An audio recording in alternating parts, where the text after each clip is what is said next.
Shalom, saudara yang diberkati oleh Tuhan Yesus. Salam jumpa dalam kasih Tuhan bersama saya, Pendeta Mel Atok.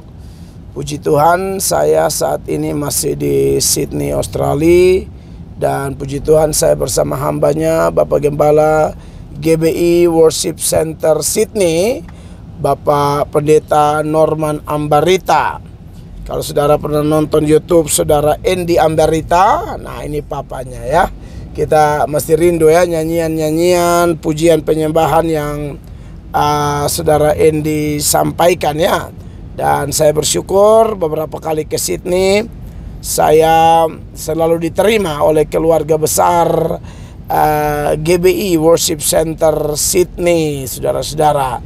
Dan di sela-sela waktu kami di Sydney ini, besok kami akan KKR di GBI Worship Center di Sydney, Australia. Nah, saudara-saudara yang diberkati oleh Tuhan Yesus Kristus, melalui kesempatan ini saya akan menyoroti seputaran tema yang saya buat di thumbnail video saya pada saat ini. Nah, saudara yang diberkati oleh Tuhan Yesus Kristus, ya, baru-baru ini cukup heboh di Indonesia. Minimal ada dua peristiwa besar yang dikaitkan dengan kita orang Kristen. Yang pertama adalah Kementerian Agama ya, Republik Indonesia yang mengusulkan perubahan nama Isa Al-Masih menjadi Yesus Kristus. Jadi nanti di hari libur di tahun 2024, kalau dulu ada istilah kalau mau hari kematian Tuhan Yesus, hari wafat Yesus Kristus. Tapi hari wafat Isa Al-Masih, hari kenaikan Isa Al-Masih. Tapi karena ada permintaan dari umat Katolik dan Protestan di Indonesia, puji Tuhan, pemerintah akhirnya mengiyakan atau merestui perubahan nama dari istilah Isa Al-Masih menjadi Yesus Kristus, supaya lebih cocoklah dengan konteks orang Kristen. Dan saya bersyukur karena ini terjadi di pemerintahan Indonesia, di Kementerian Agama yang notabene Menteri Agama dan mayoritas jajaran kementerian di Menteri Agama itu, Kementerian Agama itu orang Islam semua. Tapi kami berterima kasih bahwa pemerintah Islam di Indonesia yang beragama Islam, maksud saya apalagi Presiden Jokowi, mendukung perubahan istilah tersebut. Memang perubahan istilah tersebut sangat penting ya bagi orang Kristen. Dan salah satu hal yang menarik adalah ini mencegah perdebatan. Apakah Isa Al-Masih itu Yesus Kristus? Apakah Yesus Kristus itu Isa Al-Masih? Seperti itu ya. Kita tahu bahwa memang ada penggambaran yang berbeda antara saudara-saudara Islam dan Kristen Katolik seputaran Yesus Kristus dan Isa Al-Masih, ya kan? Kalau penggambaran saudara-saudara Islam seperti yang saya sampaikan di video sebelumnya, bahwa saudara-saudara Islam mengatakan Nabi Isa ya Nabi Isa, Nabi biasa, lalu dia tidak mengalami kematian, dia langsung diangkat ke sorga. Dan itu kami tahu pun karena terlalu banyak videonya di YouTube ya. Dan memang kami juga kenal banyak orang Islam yang tahu persis pandangan atau ajaran orang Islam seputaran sejarah hidup Nabi Isa versi Islam. Sedangkan kita orang Kristen, kita mempercayai Yesus Kristus itu dia bukan nabi biasa, ya kan? Dia adalah Allah yang menjadi manusia. Dan waktu dia menjadi manusia, dia punya misi ya, sama seperti yang Tuhan Yesus sendiri katakan dalam Matius pasal 20 ayat 28, dikatakan sama seperti anak manusia datang bukan untuk dilayani, melainkan untuk melayani dan memberikan nyawanya menjadi tebusan bagi banyak orang. Jadi saudara-saudara, jelas bahwa Yesus datang untuk memberikan nyawa. Dan proses memberikan nyawa itu dimulai dari penderitaannya. Dari lahir aja udah menderita dia, karena harus dibaringkan di dalam kandang binatang, di palungan. Yohanes 1 ayat 10 mengatakan dunia dia yang cipta, tapi dunia tidak mengenal dia. 11 bilang dia datang kepada milik kepunyaannya, tapi milik kepunyaannya menolak dia atau tidak menerima dia. Makanya pada waktu lahir memang tidak ada tempat bagi dia. Bahkan kalau kita belajar terus menerus, memang dia sering tertolak di Nazaret, tertolak di mana-mana. Murid-murid tinggalkan dia. Di Golgota pun Bapa meninggalkan dia, sehingga dia harus berteriak, Eli, Eli, lama sabatani. Ya, jadi Yesus menderita benar-benar sendiri. Tidak ada siapa-siapa bersama dia. Semua meninggalkan dia. Tapi sekarang kita pengikutnya, pengikut Yesus Kristus. Yesus yang mana? Yang telah mati dan telah bangkit dan telah naik ke sorga. Yang berjanji, jika Allah di pihak kita, siapakah lawan kita? Dia menyertai kita, dia tidak pernah tinggalkan kita.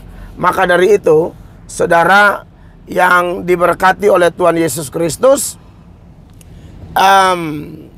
ya ini saya bersyukur bahwa perubahan dari Isa Al-Masih menjadi Yesus Kristus membuat satu titik terang bahwa memang pandangan Kristen dan Islam itu berbeda, ya. Dan perbedaannya semakin tajam ketika beredar sekarang salah satu pimpinan komisi DPR RI dari Komisi 8 bidang keagamaan, Bapak Hasan siapa begitu dari Partai Golkar yang lagi heboh, meminta penghapusan penayangan film His Only Son. Bagi saudara yang belum tahu film His Only Son, saya sudah nonton. Dan saya nonton sampai 2 kali. Kenapa saya nonton 2 kali? Karena itu cerita tentang Abraham mempersembahkan Ishak. Nah, itu diprotes oleh pimpinan Komisi 8 DPR RI bidang keagamaan yang mengatakan, oh itu tidak sesuai dengan cerita Islam. Ya iyalah, tidak sesuai. Tidak sesuai dengan cerita Al-Quran, karena itu versi Kristen. Sebenarnya buat Bapak anggota DPR RI yang terhormat, kalau mau dibuat ya buat aja versi Islam toh, karena kalau Islam kan mempersembahkan Ismail, ya kan?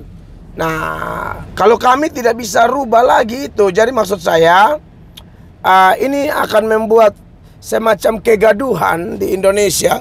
Padahal udah bagus-bagus pemerintah rubah istilah, ya, Isa Al-Masih menjadi Yesus Kristus. Dan memang cerita kita tuh banyak bedanya gitu loh. Tapi ya karena kita di negara Indonesia, kita sudahlah saling menghargai, menghargai aja lah. Karena toh kalau kita mau mempertahankan ini itu nanti justru hubungan kita sebagai anak-anak bangsa menjadi kurang harmonis kan.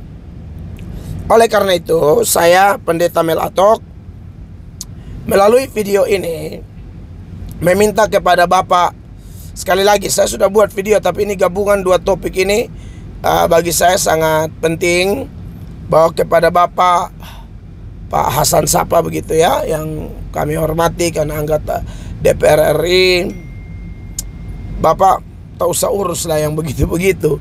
Sebab kalau harusnya dalam bidang keagamaan itu Bapak tahu bahwa Indonesia kan bukan negara Islam. Indonesia negara kita semua. Di dalam ada Hindu, Buddha, ada Kristen, Katolik, Konghucu. Jadi maksud saya, biarkan aja, mungkin Bapak buat penekanan atau buat larangan aja, yang Islam jangan nonton, ya selesai. Karena itu versi Kristen. Kita tunggu film Ibrahim mempersembahkan Ismail, atau orang Indonesia buat sendirilah filmnya atau bagaimana lah, ya kan? Karena masalahnya begini, sebelum Islam ada, Kristen sudah ada. Ya kurang lebih itu sejarah itu. Kita belajar sejarah udah ketahuan. Sebelum Islam ada, Kristen sudah ada. Kurang lebih 500 atau 600 tahun. Nah, sebelum Kristen ada, Yahudi sudah ada. Dan Yahudi itu sudah punya kitab suci. Dan kitab suci itu adalah perjanjian lama yang dipakai oleh orang Kristen hari ini. Nah, dari zaman Yahudi itu sudah dicatat dari zaman Musa bahwa yang dipersembahkan itu adalah Ishak. Dan itu tidak berubah. Bahkan kitab suci yang sudah diterjemahkan dari Ibrani ke Yunani, namanya Septuaginta, itu kitab suci sudah diterjemahkan 200 tahun sebelum Yesus lahir. Jadi sepanjang Yesus melayani, Yesus memakai kitab suci itu. Dan Yesus tidak pernah mengoreksi satupun cerita di dalam terjemahan itu. Artinya semuanya benar apa adanya, story-storynya, cerita-ceritanya seperti itu. Oleh karena itu, Bapak DPR RI yang terhormat, saya sebagai anak bangsa melalui video ini menyarankan saja, memberi masukan toh, kita rakyat, kita rohaniwan, Bapak janganlah mengeluarkan usulan menghapus film itu. Kami senang, kami diberkati karena apa yang tercatat di kitab suci kami ditayangkan persis, dan saya sudah nonton 2 kali. Makanya saya berkomentar, saya tahu persis film itu sangat cocok dengan cerita kitab suci Yahudi maupun Kristen dalam konteks perjanjian lama di kitab Kejadian. Oleh karena itu, buat semua anak bangsa, saya berterima kasih. Saya lihat ada Bapak Abu Janda, seorang Islam yang membela Kristen justru dengan mengatakan, ya sudah Pak, itu versi agama Kristen, ngapain diurusin? Biarin aja orang Kristen nonton. Nah, itu harusnya teman-teman Islam seperti itu yang kami harapkan selama ini. Karena kalau orang Islam mau ngomong apa ya, kami juga prinsip, buat apa urus ajaran orang Islam, sudah begitu dari sononya kan, ya udah gitu loh. Jadi maksud saya, kita saling menghargai saja ya. Itu pesan saya sebagai warga negara Indonesia, sebagai orang Kristen, dan meyakini sebenar-benarnya bahwa yang dipersembahkan oleh Abraham adalah Ishak. Dan itu juga merupakan penggambaran dari story itu, bahwa kelak akan ada korban yang sesungguhnya. Itulah Yesus Kristus yang kemudian mati menebus dosa semua manusia, teristimewa tentunya yang mau percaya kepadanya. Saya Pendeta Mel Atok dari Sydney, Australia, di tengah kemacetan kota Sydney, Australia. Saya harap iman kita tidak macet-macet ya. Oke, Tuhan Yesus memberkati. Shalom.